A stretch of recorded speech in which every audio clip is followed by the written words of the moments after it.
Պարոն նախարար, շնորհակալություն, որ այս կարևոր քննարկմանը եկել եք եւ եկել եք ձեր գործընկերների հետ, անկեղծ ասած, երբ երեք այս հայտարարությունը դրեցինք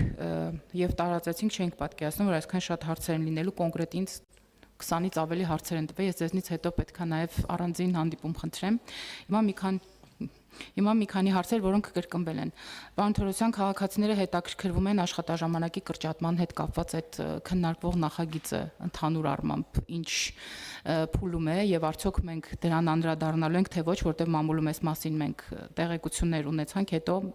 առժամանակ այլևս չենք խոսում այս նախագծի մասին։ Երկրորդը վերաբերում է էլեկտրոնային աշխատանքային պայմանագրերի մասին, որովհետեւ հիմա մենք չենք կարող հասցնել ամբողջ ծավալով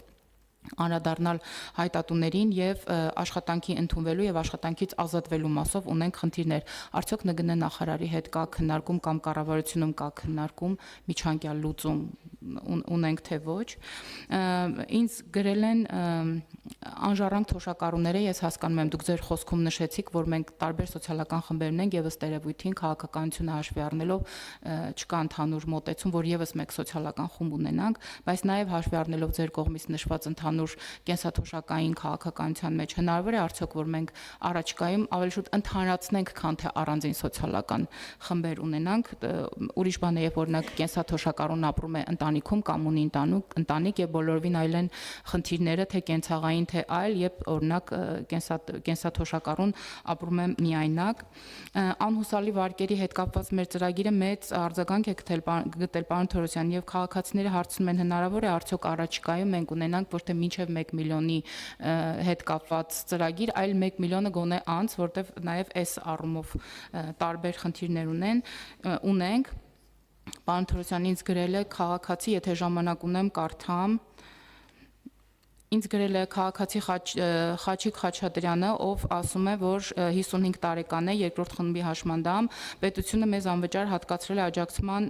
միջոցներ, տվյալ դեպքում հատուկ պատրաստվող կոշիկներ։ Վերջին 6 տարում կոշիկներ հատկացնող կազմակերպությունը ամեն զույգի համար հավելյալ գումար է ուզում, մոտավորապես նախարարության տված գումարի 30%-ի չափով։ Եվ կարծես թե այդ վկայականները կամ այդ գումարը, որ մենք տալիս ենք աջակցող միջոցների համար, քաղաքացիներին չի հերիքում, հնարավոր է այստեղ էլ որևէ վերանայում անենք թե ոչ, եւ մի հարց, որը անհատական է, բայց կարծում եմ նաեւ կարեւոր է, որ ես հիմա ձեզ փոխանցեմ, հիմա բայց պետքա գտնեմ մի հատ։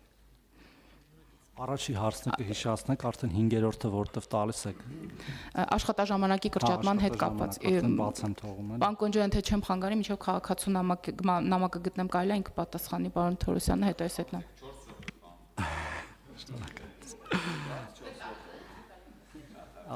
Պարոն Թորոսյան, գտա քաղաքացին է դիմում, հարգելի Լիլիթ Ստեփանյան, խնդրում եմ բարձրացեք 169L ծրագրի մնացորդային գումարների հարցը Ամիո բանկով գործարք են կատարել, բայց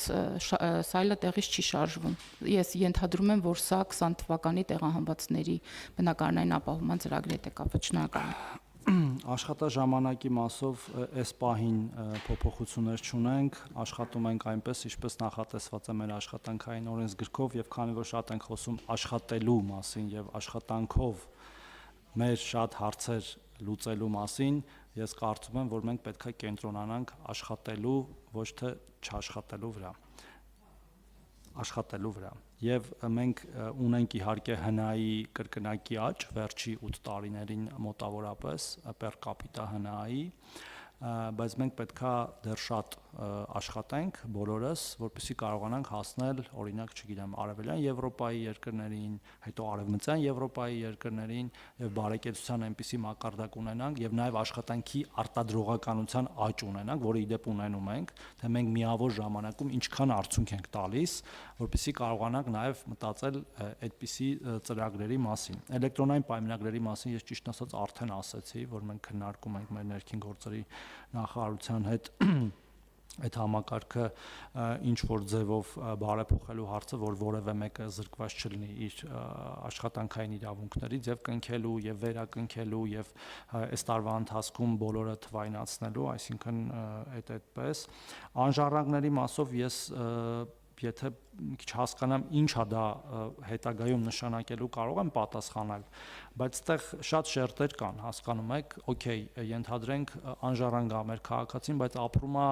մի տանը, որ արժի $200,000 օրինակ։ Մենք իրան պետք է համարենք անժառակ քաղաքացի եւ իրեն որևէ կերպ վերաբերվենք, թե օրինակ մեր ընդունած մեր այլ որոշումներով նա կարող է օրինակ հետադարձ հիպոթեկով իր այդ գույքը գրավադրել բանկում եւ ստանալ շատ բարձր ըստ էության կենսաթոշակ, ցկյանս, այսպես ասած, եւ այդպես շարունակ եւ բազմաթիվ այլ ծրագիր։ Մենք պետք է այդ մեր քաղաքացի համար ցերեկային կենտրոնները շատ զարգացնենք, որ կարողանան ցերեկը, եթե ուրիշ շփվելու շրջանակ չկա, կարողանան ժամանակ անցկացնել, իր տարեկիցների հետ շփվել կամ այլ տեսակի տնային խնամքի ծառայությունները ուժեղացնել, որպեսզի կարողանան տանը մեր սոցաշխատողները եւ խնամք ապահով մասնակիցները գնան եւ խնամք ապահովեն, բայց այդ կարգավիճակների առանձնացումը պետք է հասկանանք ինչ նպատակը հետապնդում։ Եթե կա նպատակ, պետք է քննարկել ինչքան է դա նպատակահարմար։ Այդ նպատակը մեր ընդհանուր քաղաքականությունների շրջանակներում անուսալի վարկերի մասով տեսեք, ինքը նպատակ ունի զբաղվածությունը խթանելու եւ ոչ թե այլ բան խթանելու, որ մարդիկ վարկեր վերցնեն շատ բարձր, երբեմն չհաշվարկված, հա, հետո ասեն դե խնդրում եմ այդ վարկը եկեք մարեք կամ ներեք։ Դրա համար այդ 1 միլիոն շեմը հաշվարկվել նաև այն իմաստով, որ եթե մինիմալ աշխատավարձով մարդ աշխատի, իր եկամտային հարկը կբավարարի այդ բանը փակելուն, հա, ծածկելուն։ Աջակցող միջոցների մասով մեր կարգավորումները այնպես են, որ առնվազն բազային մոդելները պետքա կազմակերպությունները տրամադրեն վկայականի հիման վրա, բայց եթե քաղաքացուն անհրաժեշտ է ավելի այլ տեսակի աջակցող միջոց եւ դա միայն կոշիկներին չվերաբերում, նրանք կարող են դա